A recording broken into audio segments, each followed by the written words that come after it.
Hello brothers and sisters, praise Lord all. నా పేరు ప్రవీణ్ చైతన్య.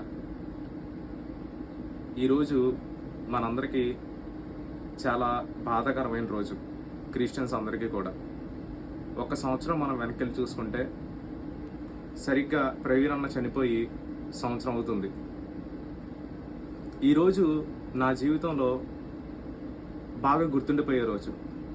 ఎందుకంటే ఇదే రోజు మా అక్క కొడుకుని కనింది. అంటే నాకు మేనల్లుడు పుట్టాడు కరెక్ట్గా సంవత్సరం బ్యాక్. మా మేనల్లుడికి అప్పుడు బాగాలేదు. నేను హాస్పిటల్ బయట ఉండి ప్రేయర్ చేసుకుంటూ ఉన్నాను. ఈలోపు ఇంకో ఫోన్ వచ్చింది. మా అమ్మమ్మ ఒక ఆవిడ చనిపోయింది. నేను నా మొబైల్ ఓపెన్ చేశాను, ఈ విషయం చెప్దామని చెప్పి ఇంట్లో వాళ్ళకి. వెంటనే వాట్సాప్లో ఒక మెసేజ్ ఏంటంటే ప్రవీణ్ అన్న చనిపోయారని చెప్పి. ఫస్ట్ అసలు నేను షాక్ అయిపోయాను. అసలు నేను చూసింది నిజమా కాదా, అసలు what kind of news I'm seeing and how is it possible. First అయితే నేను ఫేక్ అనుకున్నాను. టు బి ఫ్రాంక్, నేను ఆ న్యూస్ చూడగానే ఏమనుకున్నానంటే ఎవరో ఫేక్గా పెట్టారనుకున్నాను న్యూస్. కానీ నిమిషాలు గంటలు గడుస్తున్న కొద్దీ వీడియోస్ రిలీజ్ అవుతున్నాయి, ఏవేవో మాటలు వస్తూ ఉన్నాయి. ఇవన్నీ చూసినప్పుడు అసలు ఒక్క క్షణం నాకేంటంటే హూ విల్ బి రిప్రజెంటింగ్ అస్ అనే ఒక క్వశ్చన్ వచ్చింది. ప్రవీణ్ అన్న చనిపోయినందుకు బాధ, అండ్ అప్పటి వరకు మనకి ఒక మంచి రిప్రజెంటేషన్ దొరికింది. ఈ రిప్రజెంటేషన్ని ఎవరు ముందుకు తీసుకెళ్తారు అని ఇంకో బాధ. ఎవరు లేనని కాదు నా ఉద్దేశం, but this kind of representation I never saw in my life. నా లైఫ్లో ఇలాంటి రిప్రజెంటేషన్ నేను ఎప్పుడు చూడలేదు. సో ఆయన ఒక జర్నలిస్ట్, అభినవ జర్నలిస్ట్ అనొచ్చు, pastor, preacher, theologian, businessman. అసలు ఆయన్ని దేవుడు ఎన్ని రకాల స్కిల్స్తో నింపారు. It's wonderful, very much wonderful. పర్సనల్గా నేను 2 times ప్రవీణ్ అన్న కలిశాను. ఒకసారి గుడివాడలో ఇండాలజీ మీట్లో కలిశాను, అండ్ మా మామయ్యతో పాటు ఒకసారి నేను హైదరాబాద్ కూడా వెళ్ళాను. సాక్షి అపాలజెటిక్స్ వాళ్ళది మీట్ జరిగినప్పుడు ఇండాలజీ సెమినార్, అది కూడా. నా లైఫ్లో నేను ప్రవీణ్ అన్న దగ్గర నేర్చుకున్నది ఏంటి అని అంటే గాడ్స్ కింగ్డమ్ గురించి. నిజంగా అసలు గాడ్స్ కింగ్డమ్ని ఎలా అర్థం చేసుకోవచ్చు అని నేను నేర్చుకున్నది మాత్రం ప్రవీణ్ అన్న దగ్గర నుంచే. టు బి ఫ్రాంక్, నేను బైబిల్ చదివేవాడిని. బైబిల్ నాకు ఎప్పుడు అలా అర్థం కాలేదు.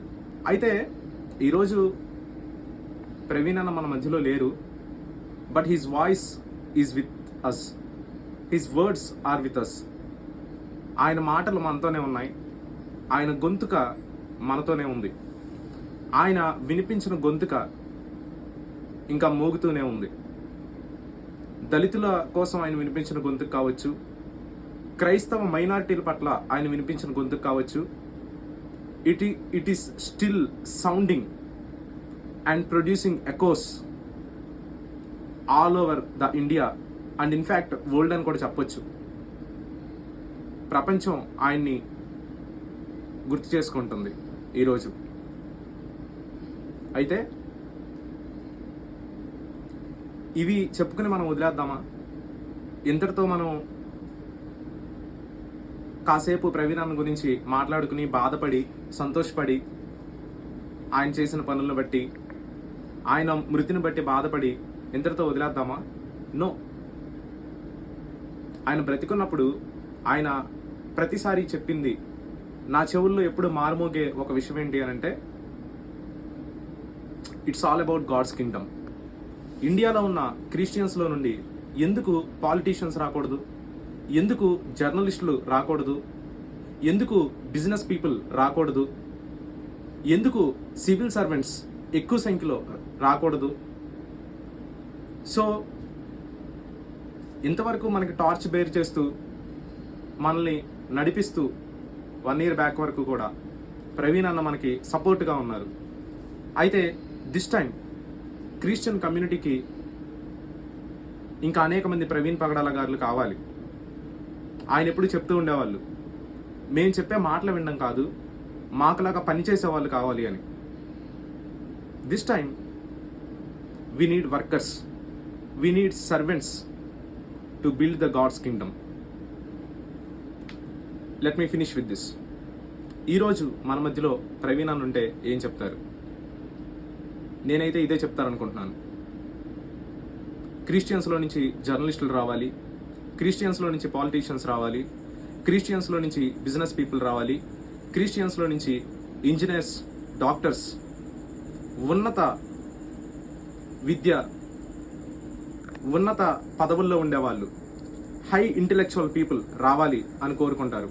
ఎందుకు అంటే దేవుని రాజ్యాన్ని కట్టడానికి. సో మనందరం కలిసి మరొకసారి ఆయన మాటలను గుర్తు చేసుకుందాం. దేవుని రాజ్యాన్ని కట్టడానికి మనందరం కలిసి పనిచేద్దాం. Thank you very much.